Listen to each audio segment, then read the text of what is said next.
Nggak pernah ada bukti yang jelas bahwa Jessica itu meracuni Myrna dengan cyanida. Tapi dari tingkah lakunya, dari caranya ngomong, terus dari dia sering banget kan ketangkep kamera lagi senyum-senyum. Nah dia itu sangat chill menghadapi kasus yang lagi nimpa dia.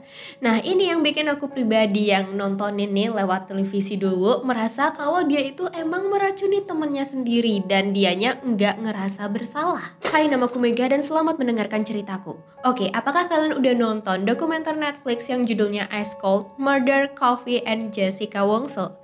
Nah, ini adalah dokumenter yang mengangkat kasus terheboh di Indonesia, di mana korbannya sendiri bukanlah artis, bukan politikus, mereka itu cuma orang biasa, tapi kok bisa kasusnya sampai se-blow up ini? Jadi inilah kasus di tahun 2016, di mana ada 3 orang perempuan yang memutuskan untuk hangout bareng nih, karena udah sekian lama nggak ketemu. Nama 3 perempuan ini adalah Jessica, Myrna, dan Hani. Sebenarnya ada satu lagi sih temennya, tapi nggak jadi datang itu. Mereka hangout kan tuh di sebuah cafe elit di Jakarta, namanya Olivier Cafe. Jessica ini adalah orang pertama yang datang ke cafe itu.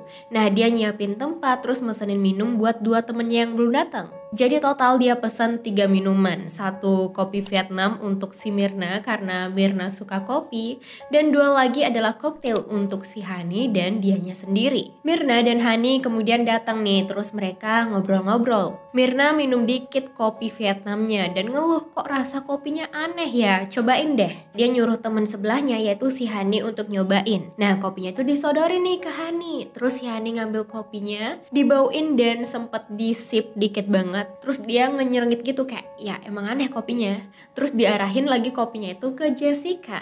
Tapi Jessica kayak ngibas-ngibas gini, entah kepanasan atau gimana ya.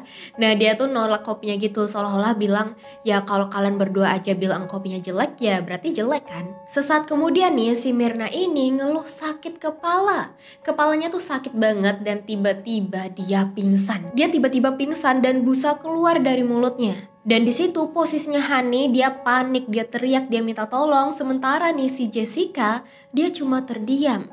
Dia berdiri terus kayak garuk-garuk telapak tangannya gitu. Sementara si Myrna ini segera dibawa ke rumah sakit sama staf kafenya. Tapi sayang di rumah sakit dia akhirnya meninggal. Setelah diselidiki, ternyata Myrna itu meninggal karena menelan racun cyanida. Kemudian setelah diinvestigasi lagi nih, ternyata sikapnya Hani dan Jessica di situasinya itu sangat bertolak belakang. Oke lah ya, mungkin kalau sikap nggak boleh dijudge banget ya, karena reaksi tiap orang kan beda-beda dalam menghadapi sesuatu. Tapi karena kasus ini ke-blow up banget di media dan ditonton jutaan rakyat Indonesia, melihat sikap mereka yang bertolak belakang, 90% lebih orang-orang yang menonton itu jadi percaya bahwa Jessica Wongso adalah pembunuhnya. Ya, dia yang meracuni Myrna. Karena ya tingkah lakunya itu. Sebenarnya bukan hanya karena keanehan tingkahnya saat kejadian perkara ya, tapi juga karena keanehannya setelah kejadian itu. Seperti yang aku bilang di awal nih, sikapnya dia tuh bikin orang-orang yakin kalau dia pembunuhnya. Dia tuh tenang banget dan masih bisa senyum-senyum gitu. Hello Jessica, we're from Australian TV. Hi. How's the trial going? Yeah, it's been going okay, but I can't really say anything right now. I understand. Yeah. Do you know who murdered Myrna? Do you have any ideas about who murdered No, Myrna? have no clue. Enggak sih gadis ini, nah dia itu juga nyengir-nyengir kayak gini padahal dia habis membunuh ibunya sendiri. Jadi ya gimana nggak kepikiran kalau Jessica juga kayak gitu. Sementara si Hani, dia itu diceritakan sangat panik, dia histeris, dia nyuruh telepon pertolongan segala macam lah. Jadi orang-orang nggak melihat keanehan sama Hani. Karena ya tingkah Hani inilah yang wajar dilakukan kalau temen itu lagi sekarat. Beda banget sama Jessica yang dari awal udah kelihatan sus. Ya karena tas belanjaan yang dia bawa saat itu dia taruh di atas meja. Sementara kursi yang dia duduki itu kan luas ya. Biasa kalau duduk kan tas belanjaan itu ditaruh di tempat duduk ya. Sementara Jessica ini naruhnya di atas meja. Terus kayak digeser-geser gitu. Seolah-olah dia pengen menutupi pandangan CCTV.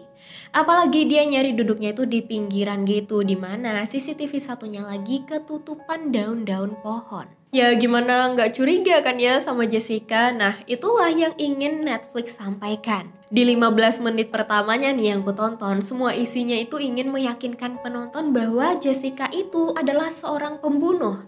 Tapi di pertengahan sampai akhir kita malah dibuat berpikir sebaliknya. Pertama aku jelasin dulu ya biang kerok dari kasus ini yaitu si cyanida. Jujur pertama kali aku dengar cyanida itu dari Detektif Conan. Dan aku tahu itu racun yang sangat mematikan dari sana juga. Cyanida itu adalah satu dari 10 zat paling beracun di dunia. Saking mematikannya, cyanida ini sangat sulit untuk didapatkan. Meski begitu nih, kandungan cyanida dapat kita temukan dalam jumlah yang sangat kecil di beberapa makanan.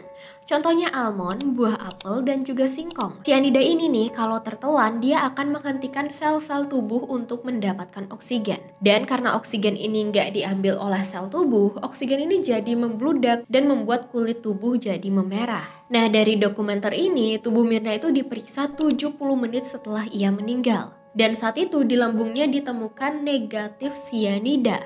Lah bukannya dia meninggal karena cyanida, tapi kok nggak ada cyanida di badannya? Kemudian 3 hari setelah meninggal, lambungnya diperiksa lagi. Dan ditemukanlah cyanida sebanyak 0,2 mg. Oke, benar ada cyanida di tubuhnya. Berarti fix dong dia meninggal karena cyanida. Nah, belum tentu. Ternyata dosis mematikan untuk cyanida itu adalah antara 50 sampai 176 mg. Sementara di lambungnya Mirna bahkan gak ada 1 mg.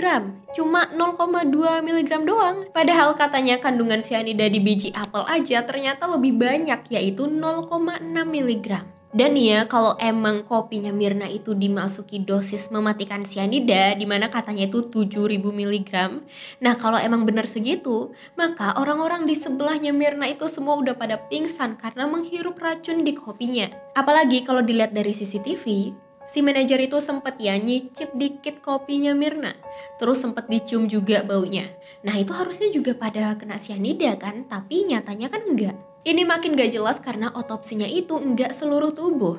Padahal otopsi itu penting banget untuk menentukan kematian seseorang. Apa benar meninggal karena diracun atau karena stroke atau hal lainnya. Sampai akhir gak ada yang tahu karena gak ada otopsi menyeluruh. Bahkan ternyata kopi atau gelas yang dibawa sebagai barang bukti di pengadilan itu bukanlah kopi yang ada di Olivier saat TKP.